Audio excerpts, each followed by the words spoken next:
In the last video, I talked about symmetry under time translation, and today we'll talk about symmetry under space translation. Okay, imagine if you have a system which is, imagine a system that is isolated from everything else. Let's say there are several particles in that system which are interacting with each other, and that system is not influenced by anything else. Then if you take that system as a whole and displace it to some another location, okay, everything that is happening within the system will remain unaffected. Okay, so you will not be able to say whether the system was here or here when you did the experiment. Okay, so that's the symmetry which we are talking about. And what I'll do is I'll start by a simple example to appreciate what we're trying to say. And the simple example is that of two particles which are interacting with each other. Okay, and I imagine that both the particles are only in, let's say, can live only in the x-axis, only along the x-axis. Okay, so the system lives only in one dimension. One-dimensional space. That's what I mean. So let's have a look at this one.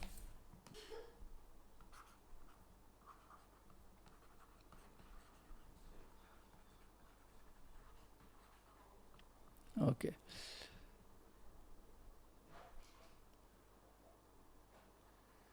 So that's your, let's say, x-axis, some origin O, and your okay, somehow it feels nicer if you have color. Let's see. You have a particle here, okay, and another particle here. Let's say the coordinates are x1 and x2, and their masses are m1 and m2. Okay. So how many degrees of freedom does this system have? What do you think? Meanwhile, I'll make this black in color. Okay. So this system clearly has 2 degrees of freedom. Two particles each allowed to move only along the x-axis. Okay. So there are 2 degrees of freedom.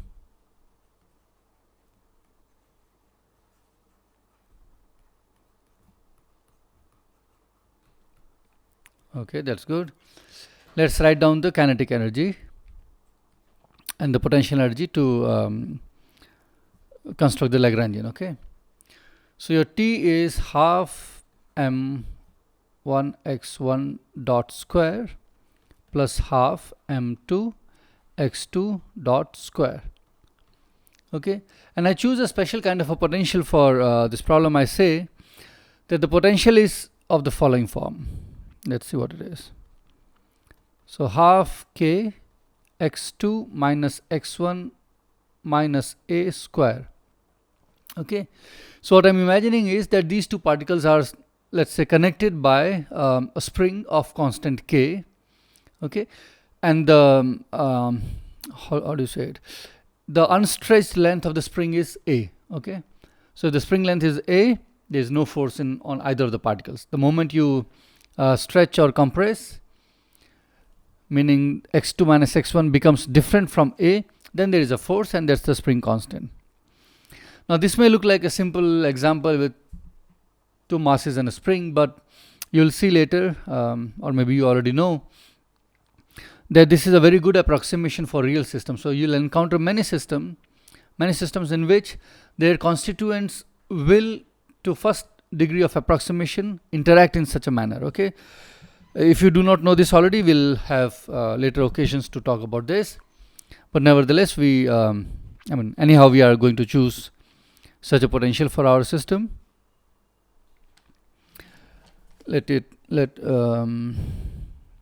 write down here. Okay, let me just write down whatever I have said here. So we are imagining as if the two masses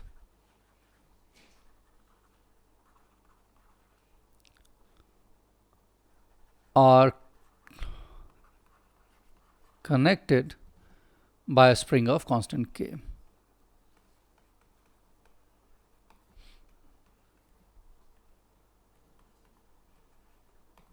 I hope that's clear from here. Okay, that's x2 minus x1 is the separation between these two, right? These two masses.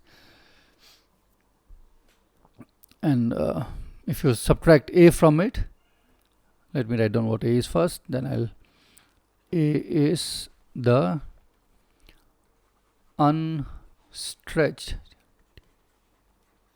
length of the spring.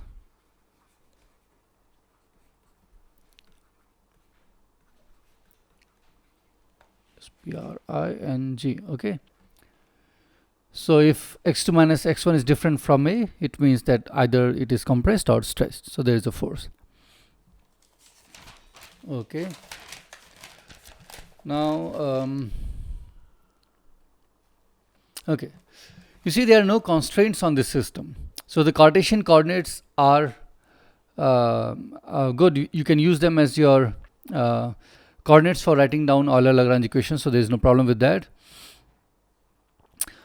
But I will use a different set of coordinates other than the Cartesian to demonstrate the power of using some good coordinates. Okay, that's what I want to do. So I will choose, instead of the Cartesian coordinates, which as I said are perfectly good because of them being independent of each other, let me choose the following. Let me choose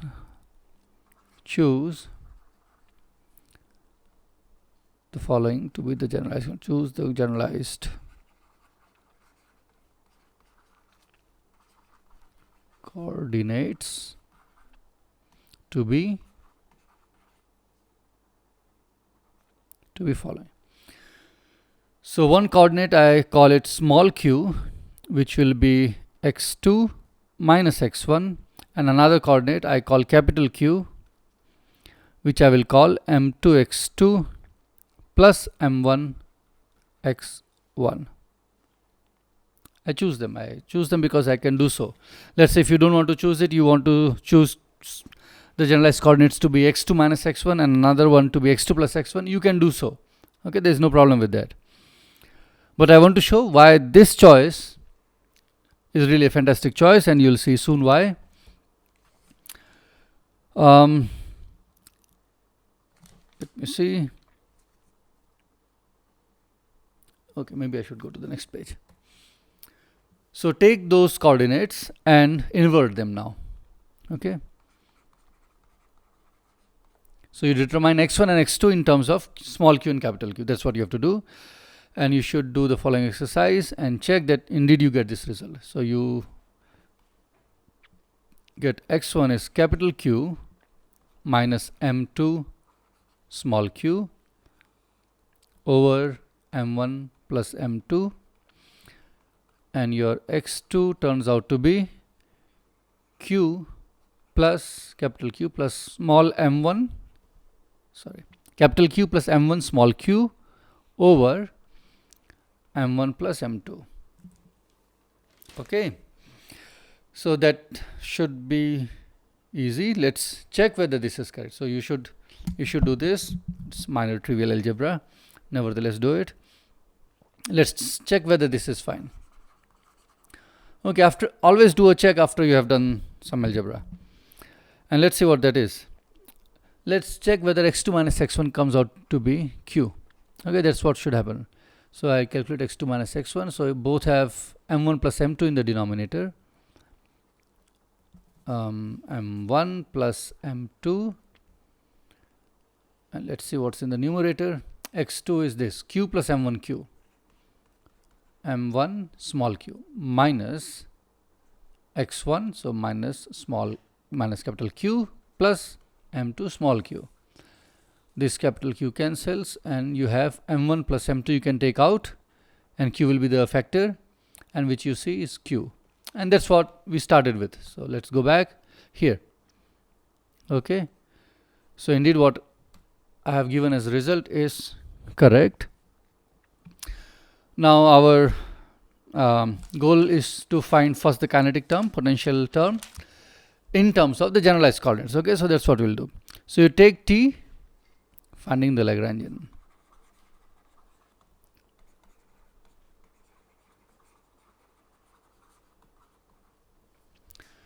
in oops, something I've done. How come? Let's see. Should be able to get rid of it. It's not bothering us anyway, so yeah, I can cancel here. Okay, so what? Yeah. Okay, there is some Lagrangian in finding the Lagrangian L. Oops. Okay, so something is wrong. Okay, I think I know. Let's go to toolbar and yeah, now it's fine. So L, Q, Q, possibility. Let's see whether there is a T here. And of course, I should have written down Q dot, capital Q dot, and then T. That's what we are doing right now. I can remove this toolbar. Okay, good. Okay, so let's find out T now. So your T is, as before, half m1 x1 dot square plus half m2 x2 dot square, and let's substitute our x1 and x2 from here. Okay, so do you get half m1, okay, x1 dot square? This will involve m1 plus m2 square in the denominator, so let me write that down.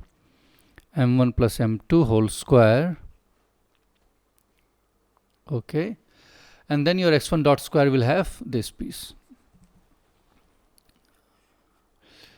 It will have q dot square plus m2 square q dot square minus 2 m2 q dot capital Q dot. Okay, so here you see that you have off diagonal terms also. See, this one is q dot, so it's a diagonal term. Q dot, small q dot, that's a diagonal term. But small q dot with a capital Q dot, that's an off diagonal term. Let's write down the next term.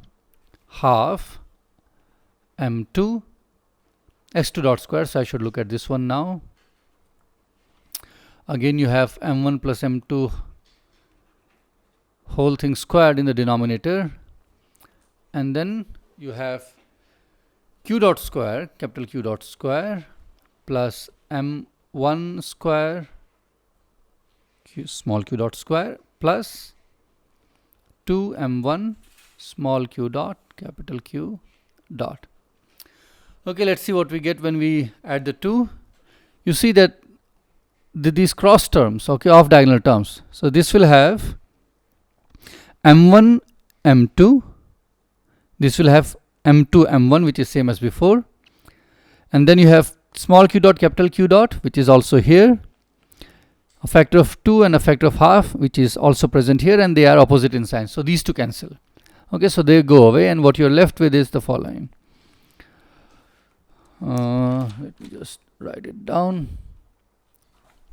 What you're left with is this half 1 over m1 plus m2 capital Q dot square plus half m1 m2 in the numerator and m1 plus m2 in the denominator and small q dot square. That's what you're left with. All the off diagonal pieces are gone. That's good. So let me write down the Lagrangian directly because u is simple. So my Lagrangian is half, I'm writing that down again. Anyway, let me write down.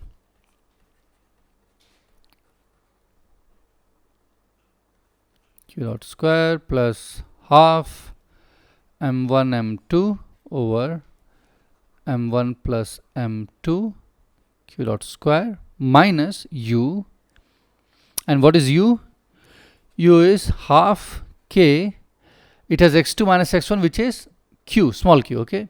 Q minus a is a constant, remember that, square. So that's what your Lagrangian is. That's what your Lagrangian is. Okay, of course I can redefine my small q and absorb that constant a which is sitting in the last term, but I'm not really bothered with that one, so I'll leave it. Now what's so nice about this Lagrangian, or what's so nice about the choice of coordinates that we have made? Can you spot something? You see, the capital Q does not appear in this Lagrangian, meaning Q, this capital Q, is a cyclic coordinate. Okay, so that's what's so nice about the choice I have made. Q is cyclic. Okay, I hope you appreciate this. You could have there's a phone call, just again. You could have worked with the Cartesian coordinates, which was fine, they were independent, but then neither of them, neither x1 nor x2, is a cyclic coordinate. Okay, you could have worked with the difference of the x1 and x2 and the sum of x1 and x2 as the generalized coordinates, and if you do that exercise, you will find that you don't find any cyclic coordinate there as well. But if you make the choice which I have made now, you'll find that one of the coordinates is going to turn out to be cyclic, which is the case here. Okay.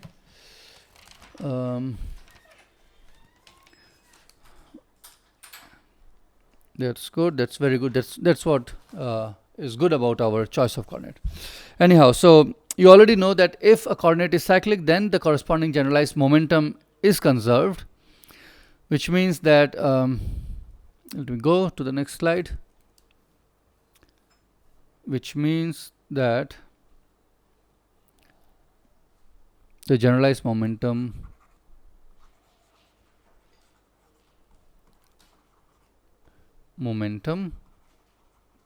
corresponding to Q, okay, is conserved.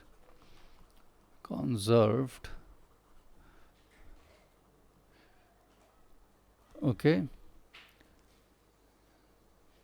Okay, just a second. Please stay back. Okay, it's conserved. That's good. So let's find out what that thing is. Okay, so the generalized momentum PQ is del L over del Q dot. Remember this? And what is del L over del Q dot? Let's see. This is the only place where Q dot appears. There is no other place. And if you differentiate, you'll get Q dot over M1 plus M2, right? So you get this is equal to Q dot over M1 plus M2, which is same as, what is Q dot? Let me write down 1 plus M1 over M2. And what's Q dot? Q dot is d over dt of Q. And what is Q? Q2 is M2 x1, M2 x2 plus M1 x1. That's good, which is d over dt of M2 x2 plus M1 x1 over M1 plus M2. Right? Does this appear familiar? Okay. This R, or the quantity in the round brackets, is the location of your center of mass. Okay, the center of mass of your system is located at this place. So all you are getting is that the velocity with which the center of mass is going to move is a constant. Okay, that's what it says, which is true, right? And just a second, let me see what else I wanted to say. Okay, So you see, you have got this result because of the symmetry that was present in the system. That if you take the entire system and move rigidly to some other place, the Lagrangian would not change. I hope you can see that thing here. The first place when we wrote down the Lagrangian here. See, the U cares not about x2 and x1 individually. It doesn't care where exactly x2 is, where exactly the second particle is or first particle is. All it cares is the difference between those locations. Okay, and here anyway these are velocities, so it doesn't care about what the locations are. And that is why you are getting this conservation law, that the center of mass is moving with the constant speed, which is also equivalent to saying that your total momentum of your system is conserved. So if you look at this numerator, the numerator is just m2 v2, which is the momentum of particle number 2, m1 v1, which is the momentum of particle number 1, and that's the total momentum of your system, which is conserved because the total time derivative of this is 0. Okay, and this conservation law you have got because of the symmetry which we have in the system. Okay, that's one. But also we have realized that a good choice of generalized coordinates will make this thing apparent. Okay, and you will be able to identify, or you will be able to make some of the coordinates cyclic depending on what the situation is. Okay, let me say a little bit more about the coordinates q and capital Q. Okay, imagine that you take your system which has these two particles, okay, and this guy is here, that guy is here, which means the small q and capital Q have some values. Now let's say I do something to the system, I push this here and pull that one there, so you have new x1 and x2 values, which means you have new q and new small q and capital Q values. Okay, that's what will happen if you change the coordinates. Now because small q and capital Q are independent, I can choose not to change the small q and change the capital Q. Okay, so that's the kind of transformation that I want to look at. So let's look at a transformation where your q remains unchanged, the small q unchanged, and only capital Q changes. Okay, and I can do so because small q and capital Q are independent. If they were not, then I could not have done this. Okay, so let's see. What I'm saying is I do some I move the two particles at different locations such that the change in q, small q, is 0, which means x2 minus x1 does not change, which means delta x2 minus delta x1 is 0, or delta x2 is same as delta x1. Okay, and your capital Q has changed. Now what does it mean that small delta x2 is same as small delta x1? Meaning the change in the location of particle number 1 equals in the magnitude and direction both to the change in the location of particle number 2, which means that I have taken the entire system and moved both the particles by equal amounts in the same direction, either this way or that way. Okay, so as if I have taken the entire system and rigidly moved it from here to another location.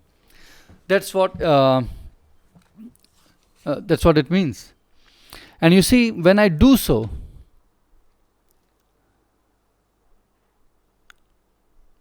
okay, when I do so, it does not matter what what capital Q is. If I have chosen to keep small q to be 0, then no matter what I do to capital Q, my Lagrangian does not change because that does not appear in the Lagrangian. Okay, and you should check that capital Q just determines the, and anyway we have seen it, it just determines the location of the center of mass right? It was m2x2 plus m1x1. I mean, all that is missing is the denominator with total mass, which you can multiply. Okay, so that is one thing which I wanted to say. Now, if you have an isolated system, okay, and with lots of particles in them, and you have a symmetry in the system, which means that you can take the entire system here or this way or that way, okay, things should not change, then you should be able to choose your generalized coordinates in such a manner that you will get 3 cyclic coordinates, okay, and each will correspond to a translation of the center of mass, either in the x direction or y direction or the z direction. Okay, that's good. That's so we have talked already about the conservation of energy that arises from time translation symmetry. Then we have talked about conservation of momentum, the total momentum of the entire system through this example, which arises because of space symmetry. And you can imagine that if we take a system which is again isolated from everything else, and I rotate it about some axis, okay, then nothing should change. The system should not know that whether it is oriented like this or that, and we should have a corresponding conservation law arising from such a symmetry, and there should be a corresponding generalized coordinate which should be cyclic. Okay, so that we will take up in next video, and yeah, that's all what I have to say in this one. See you then.